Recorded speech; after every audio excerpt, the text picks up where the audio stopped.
Hello, everyone. Thank you for joining this video. My name is Aaron Jarfus, and I have been an English teacher for 12 years now. And I've taught many writing lessons and writing courses, freshman composition, technical writing, and academic writing at the community college and university level for many years.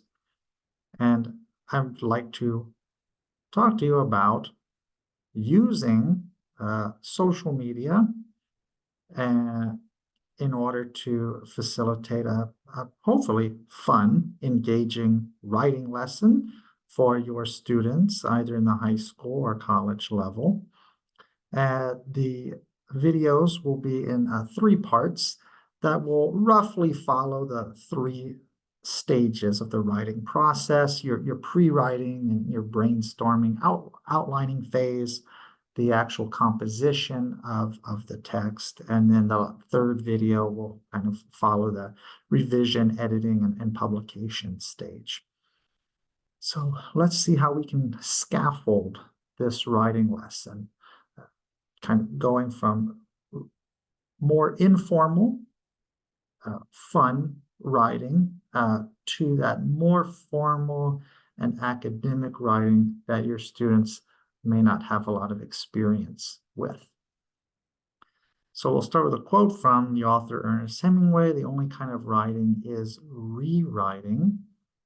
There's a famous quote floating around there that the best kind of writing is rewriting. Ernest Hemingway, in his typical fashion, makes this idea stronger, right? The only kind of writing is rewriting. I have found in my decade of experience that for some students, at least, the most difficult stage of writing is right at the beginning, when you're staring at that blank page or that blank Microsoft Word document on the computer. Getting those ideas right down on paper or typing them out can be very difficult for some students, especially students who just aren't used to writing at all, or not used to doing anything creative. They'll often just say, I don't know what to write. So I think it's important as teachers to really engage them at this stage and encourage them to be creative and get those juices flowing so we can get something written down on the page. Because once we have something written down, then we have something to work with. We can work with our students, and the students can work with each other to build on that foundation. So the first stage is just getting as many ideas down on the page as possible. So stage 1, again, is creating, pre-writing, brainstorming, getting those ideas down. Then we can move on to stage 2, which will be video 2, where we can add more details, add more structure, get ourselves organized, and build on that foundation. Stage 3 in video 3 will be where we focus on formal academic language and kind of refine everything and get it moved to the finished product. So for stage 1, if we're thinking about Vygotsky's zone of proximal development, that idea that we want to scaffold our lesson, we want to start with something more familiar and easier, less formal, less structured, something that the students already know. We want to meet them where they're at.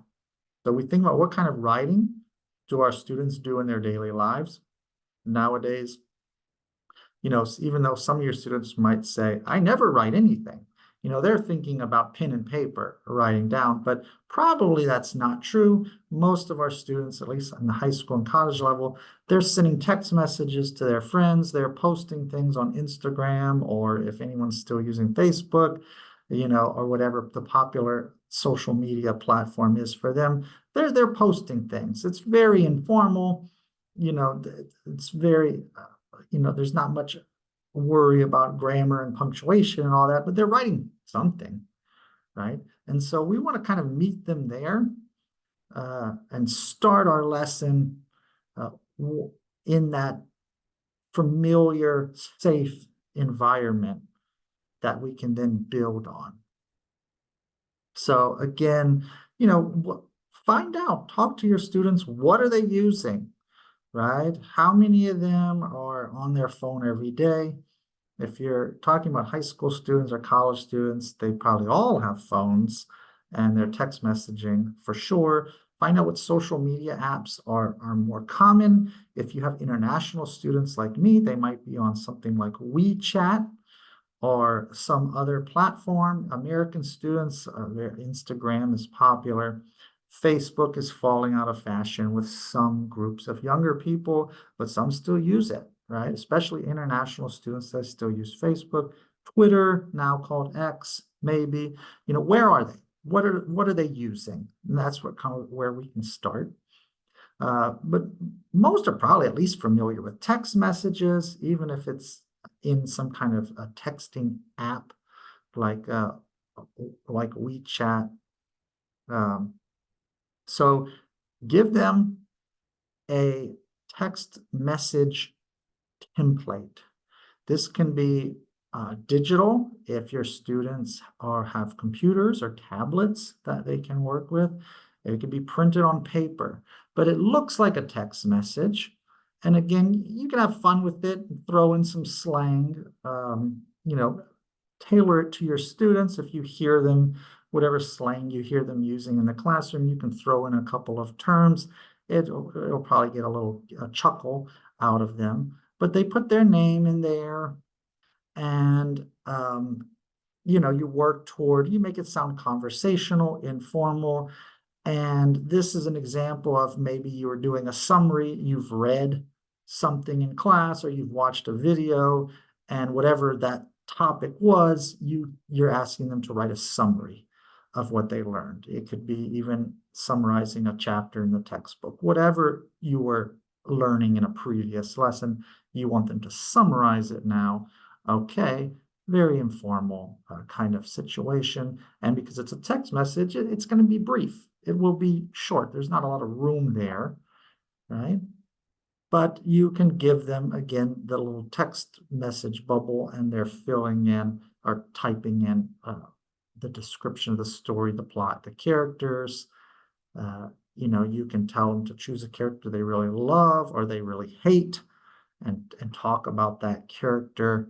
You can give them other prompts as well. And it's basically a Mad Libs type thing where it's fill in the blank. And you can use it for all kinds of things. So, a summary of the novel or short story or a poem or whatever you read. It can be analyzing a character's motivation or just describing a character. You can kind of single out the protagonist, antagonist, supporting characters. If it's depending on the topic or the lesson, you could be talking about some kind of controversial topic and they're arguing in favor or against, definitions, explanations, just giving your opinion about something, or you're telling them to give a suggestion, a recommendation, whatever the topic is, whatever type of writing, whatever genre of writing that you want them to practice, you can put in this text message format. You might make it look like Twitter and tell them to put a tweet. Tweets usually have a 280 character limit. So again, you're limiting them to it's brief, it's short. There's an actual, maximum limit there that you tell them to max it out. But you can be doing maybe a history lesson or you've read a historical document and you can tell them to, if you're a news reporter from 1863 and you're tweeting about some historical event, or you tell them to tweet in character, you pretend that you're Abraham Lincoln and you're tweeting about whatever the Emancipation Proclamation or whatever it is. So you can have a little fun with that. I got this template, this text message template at SlidesGo. So you can either, you print this out if you're doing this old school in pen and paper, or you're providing the student with this template and they're typing in, filling in all of these text message bubbles with whatever following your writing prompt. There's a website called iFakeTextMessage. So if your students do have tablets or other devices, you can pair them up and have them team up. They go to this website and it allows them, it's very easy to use, and they can type in, again, following whatever prompt you've given them, and they're going back and forth. They can make it looks like a text message, and then they share it with you or so that you have access to that and you can see their little fake text message. There's a video available that I will put a link to in the description there. There are other apps too, again, depending on the situation you have. If all of your students have devices at home, especially if you're teaching an online course, you know they have a laptop or a phone, you can have them, it's a little more complicated. They would all have to download one of these apps. You would need to download the app beforehand, test it out yourself to make sure that it's easy to use and you know how to use it. So if you get any technical questions from your students about how to use it, but all the students download this app onto their own device or onto the school's device if you have tablets in your classroom. And then again, they can use the app to create these, what looks like a text message. And so they're chatting back and forth. Some of these allow you to insert photos so you can make it kind of more realistic conversation. And again, it's just getting them writing down their ideas depending on whatever the prompt is, what you want them to write about.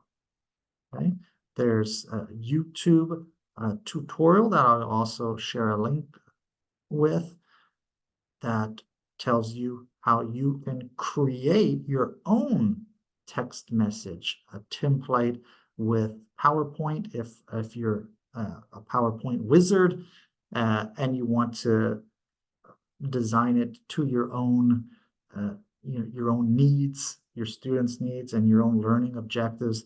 You can kind of make the template fit and design it yourself. There are templates on Canva. For those of you who like Canva, you can find those. There are multiple templates. They look like a smartphone. They're little text message bubbles that, again, the students, if you share the template with your students, the students can go in and type and fill in the bubbles to make it look like a text message conversation. If your students use Facebook, then you can go to, there's a website that allows you to generate fake Facebook posts. I will share that link in the description as well. And the students go in. This is good too. Again, it allows them to add a photo and make it a little more realistic to what they're familiar with if they use Facebook in their own lives. And again, they're posting about whatever topic it is that you want them to write about. If your students prefer Instagram, there are fake Instagram post generators. They go to the website, they put the photo, they put their username, their fake username, and the text posts and everything. And again, these are just ways to get them thinking and brainstorming. What do they want to write about? And get those ideas down instead of a blank piece of paper or a blank Microsoft Word document. These are a little more fun. The students, and you can allow the students to be silly, allow them to have fun with it, tell them it's very informal. You're just trying to get ideas down. You give them the prompt, you give them the instructions of how many things they need to write or how many things they need to talk about, and you're getting those creative juices flowing. If you're providing a skeletal framework or you're providing examples for them to follow, throw in some fun little slang expressions you've heard them use in the class, or if you're like me and you're getting up in the years and you feel like you've fallen behind, there are some fun websites that you can use to figure out what slang words are popular these days and what they mean. You can go to Urban Dictionary. There's a really fun internet slang translator where you can put in what you would like to say in your text, and you can select the slang, the level of slang, how thick basically you want that message to be translated into internet slang, and it'll give you some fun things. That's for you as a teacher to make the lesson more engaging. So right here, after this stage, this is stage one. Your kids have either individually or in pairs or in teams, they've sat down and they've written out a fake text message conversation or a fake Facebook post or a fake Instagram post, and you've hopefully had a fun, engaging lesson, and you've got those brainstorming and pre-writing ideas down out on the page, right? Whether it's a physical piece of paper or it's digital, they've done the work of getting all those ideas written down. Now we can move on to stage two. We have something to build on, and that'll be video two.